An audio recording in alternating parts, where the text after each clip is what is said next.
Hi everyone, Miss Silla here. So I finally got around to doing a garden tour. It's been a busy summer for us, especially with the kids being home from school. I'm working a few more hours than usual. So I'm glad that I finally get to do this for you guys. So join me in the garden. We'll be harvesting some big zucchinis. And I actually have my son with me out here with me today, so he's going to be helping me as well. So let's go take a walk. So this is the south part of the garden. Excuse the mess and the paint job. We're not done painting the house, but we don't really use this as much anymore. I usually just let the chickens roam free on this side of the garden because it's shaded by all these tall trees, so we don't get full sun at all on this side. So that's the south part where we used to plant potatoes, garlic, strawberries. There's actually more strawberries in that garden box right there. So, but anyways, hopefully we'll get around to cutting these trees back so that way we can grow more fruit on this side again. I'm gonna head towards the southwest part of the garden. These are zucchini plants, and there's some beans, bush beans planted in between. The plants are getting really big. These are the thinnings that I took from the other zucchinis and the other side of the garden. So I didn't want to kill the plants, so I went ahead and planted them in these boxes. So we'll go and take a closer look over there. So just gonna show you a view of the whole garden from up above here. I'm actually standing on top of the chicken coop. There's my son. So lots of things growing. Got some herbs along the border there. And when you go down that way to the right, it heads towards the mini fruit orchard.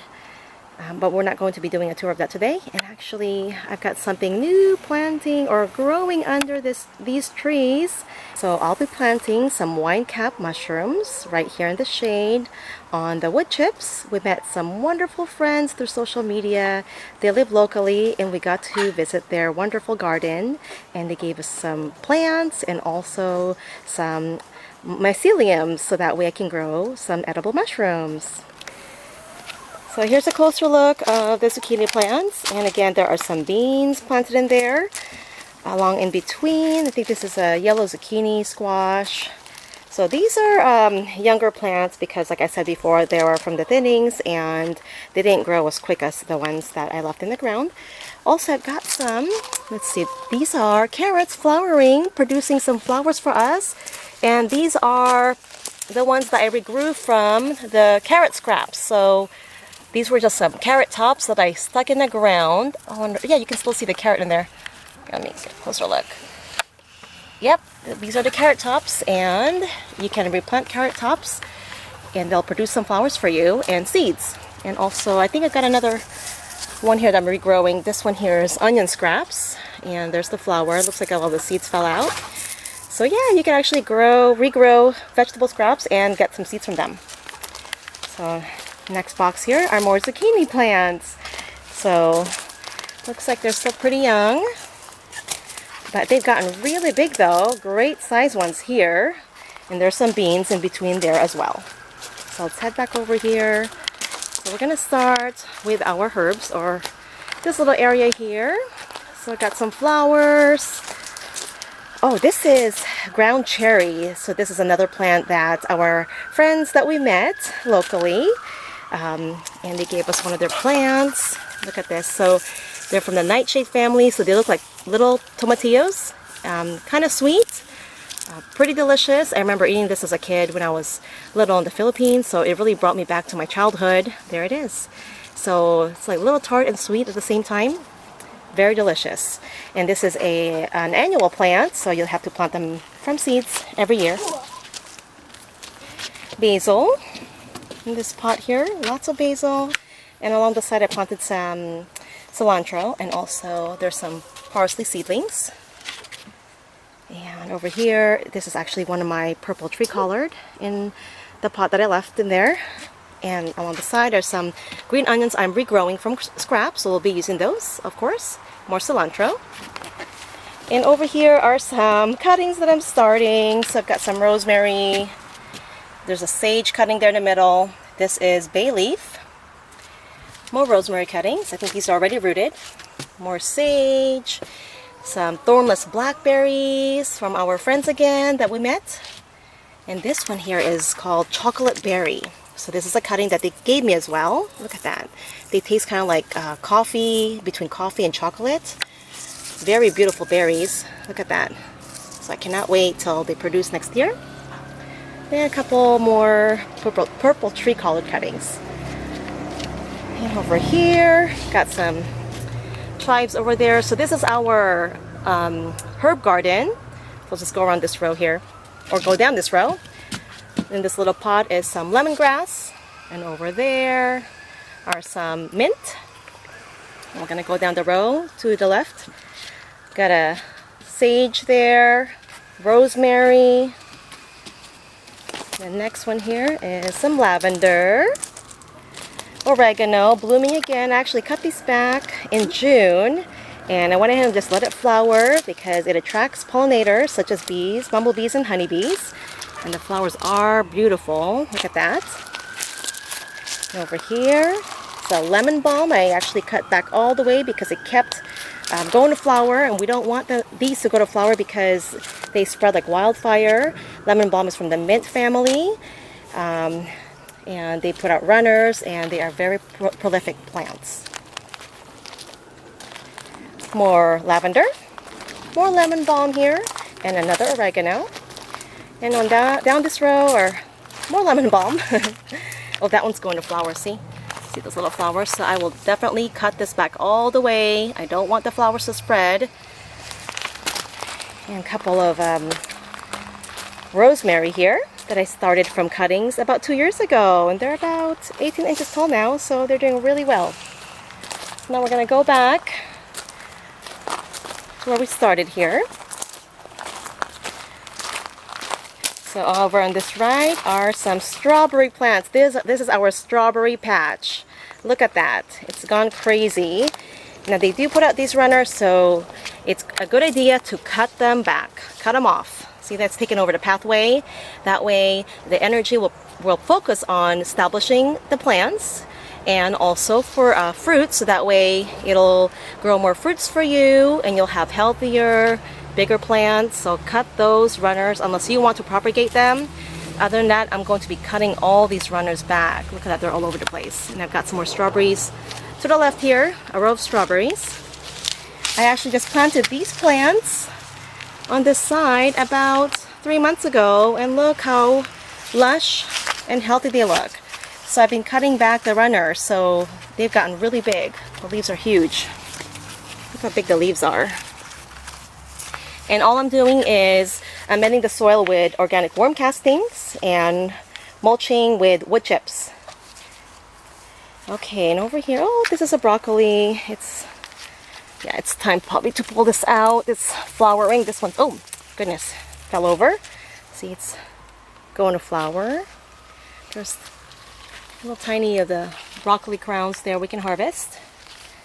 There's that mint plant again. I actually planted some cilantro on the ground here next to the tomato. I think these are beefsteak tomatoes. They're still green, but there's a whole bunch in there. Look at that. See? So this plant's doing really well. And over on this side, oh, this is my little bay leaf plant. Remember this from over a year ago. It was about 6 inches tall. And I went ahead and cut off some of one of the branches or stems on the side, and I'm rooting that. But it's about 18 inches tall now. Doing quite well. I'm going to be pruning this back and then start some new plants from the cuttings. So I love having fresh bay leaves. We use them all the time for cooking, so it's a great herb to grow in your garden. And over here, I believe this is like a Napa cabbage. There's some seedlings on this side here.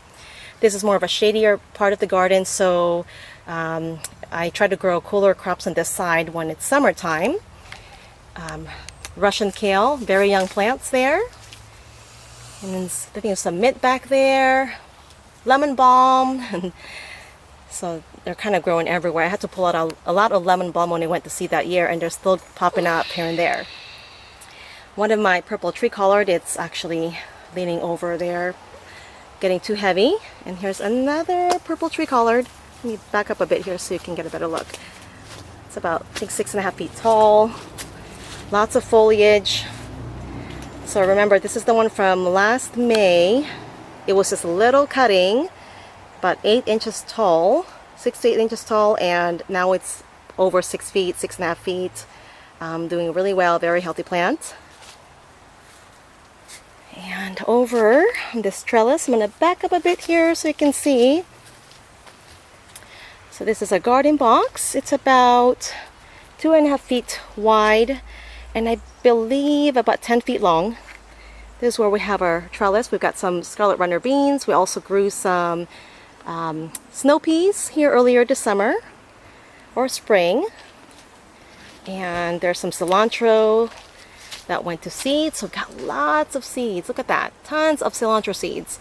And they will self-seed, so that way we'll have some volunteer plants. So I've had a question about what volunteer plants are, and pretty much it's when your plants go to seed and the seeds drop in the ground, then they grow on their own pretty much, where you don't have to sow them. That's what our volunteer plants are. I can't talk, sorry about that.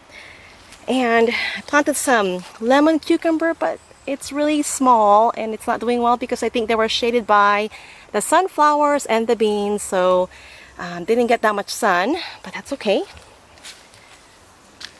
I think these are pole beans here that's growing along the side of along the sunflower stem. See, there's more strawberries, so you can see all the strawberries. Oh, and over on this trellis are some snow peas that I sowed about a month ago. So it's a great fall crop to grow. One of the cool crops that does well during the fall and spring. And on this garden box here, I know the strawberries are out of control. Look at that, they're growing all over the place.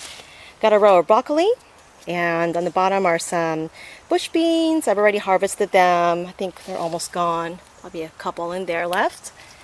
And our lettuces are doing great because the weather has cooled down, and so they are flourishing again. Great fall crop. Lettuces, spinach, beets, radish. They do well between, I think, like 50 degrees to under 70 degrees. So a great fall crop or spring crop. Got some dinosaur kale along the border there. And curly kale. Scarlet kale right there. And I sowed some spinach seeds behind the beans there. This is a red romaine lettuce that's going to seed. So we're going to get more seeds. Look at that, see? And I think that one over there is romaine lettuce going to seed as well. I went ahead and just let them go to seed. And this is a bok choy going to seed. So we'll get more seeds from that. Now, along this row, more broccoli, dinosaur kale, and let me move back this way. Let's see here, more kale. These are Russian kale along the row here. Russian kale, another dinosaur kale. More young Russian kale plants over there. And these are some bush beans. I actually planted these as a nitrogen fixer. So I'm going to show you. So a good time to cut these back if you want the nitrogen to stay on the ground to feed the other plants is when they start to flower. So they contain the most nitrogen during this stage, but you have to cut them back all the way down here.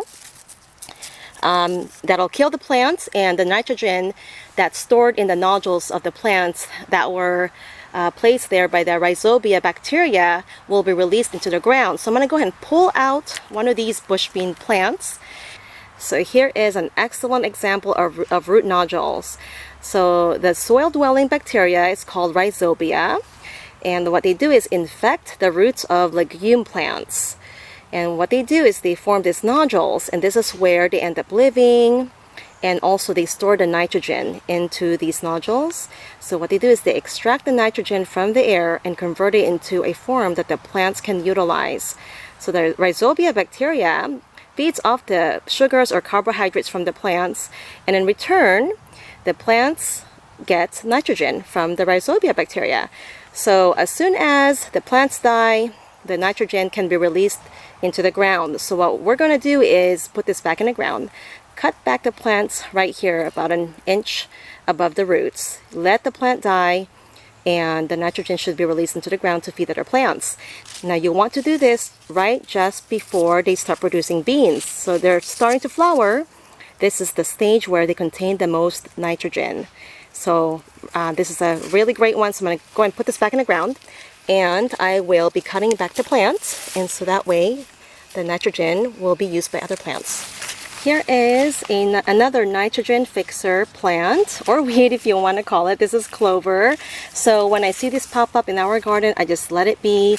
I do cut them back right when they start to flower. Again, for the same reason that I cut my beans back that I plant to fix the nitrogen in the soil. So this, you should have some root nodules as well. So it's the same thing. The Rhizobia bacteria infects the roots.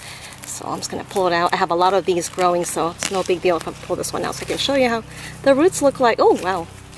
So if you can look closely, there are a lot of root nodules. They're a lot smaller than the beans, but you can see that? Those little white, roundish, oval shaped nodules. So I'm going to go ahead and cut back the plant, bury this back up, so that way it can feed our surrounding plants, which are the strawberries and some cilantro. So along the row here are some tomato plants.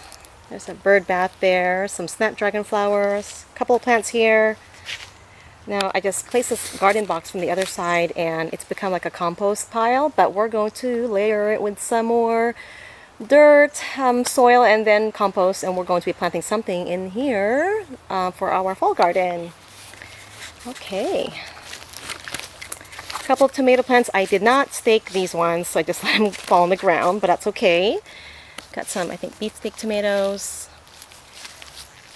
I think these are, oh gosh, maybe early girl. And zucchinis. My son is going to help with the zucchini harvest. So go ahead. So remember, you gotta twist it, right? There you go, and it should pop right off. Here, these are Roma tomatoes. These are actually pretty big. Look at that. Nice size Roma tomatoes. Oh, that one's ready. We should pick up that one. A lot of them are still green. They're in there. Let me take this one here. Wow, that's nice. Oh my gosh, that's big. How much do you think that weighs? 5 pounds. Yeah, at least, right? Okay, let's see. There's another big one in there. So every year I try to grow a big zucchini or two, and I tried to beat our record. Last year I think it was like 5.5, maybe almost 6 pounds. So this one's gotten really big. I'm just wondering how much it weighs. Oh, there's another one over there. Yeah, okay. Oh, very easy to plop off. You got it? Oh, let me see. That is pretty big. Yeah, it might weigh more. Yeah, I'm gonna hold one in each hand. Nice. Okay, so we got our zucchinis harvested. Here are the purple tree collards again. And over on this trellis are some scarlet runner beans. Again, the snow peas are all gone. I took out the vines. They all died back. Sunflowers, mammoth sunflowers, and the bean poles right there. More Russian kale. These are like a little patch of leafy greens, baby greens. I believe this is bell pepper. There are no fruits. The fruit that was on there was snatched by a squirrel. And then this one has one pepper plant.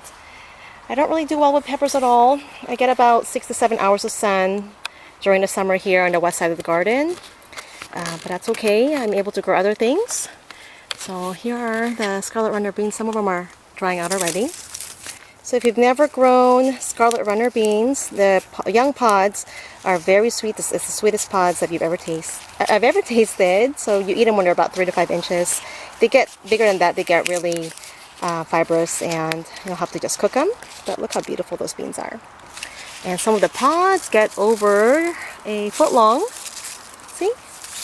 And the hummingbirds love the scarlet red flowers. Oh, here's some over here. So I got a lot of hummingbirds visiting our garden every summer for the sweet nectar. So here is our container garden on our back deck overlooking the garden below. I'll show you a quick view here. So there's our garden. There's a bird bath, garden box, and again I've got some wine cup mushrooms that I will be growing in the shade there. And over this way are a couple of garden boxes, zucchinis in there. So you can see everything, and again on the west side is a chicken coop, chicken run, and their little play area. So anyways, we are growing some peppers. I think this is Anaheim Pepper. I thought it was jalapeno. My auntie gave this plant to me last year, but it looks like Anaheim. It's starting to get big and starting to look like one. This is San Marzano Tomato, or the miniature version. So sweet. I love this variety. It's so delicious. And I think I've got some early girl in this one, and also some San Marzano in there as well. And another San Marzano tomato. Bell pepper pineapple plant that I am growing, or I regrew from a pineapple top scrap about 1.5 years ago. Look at that. Beautiful. I'll be taking this indoors because it's going to be too cold out here.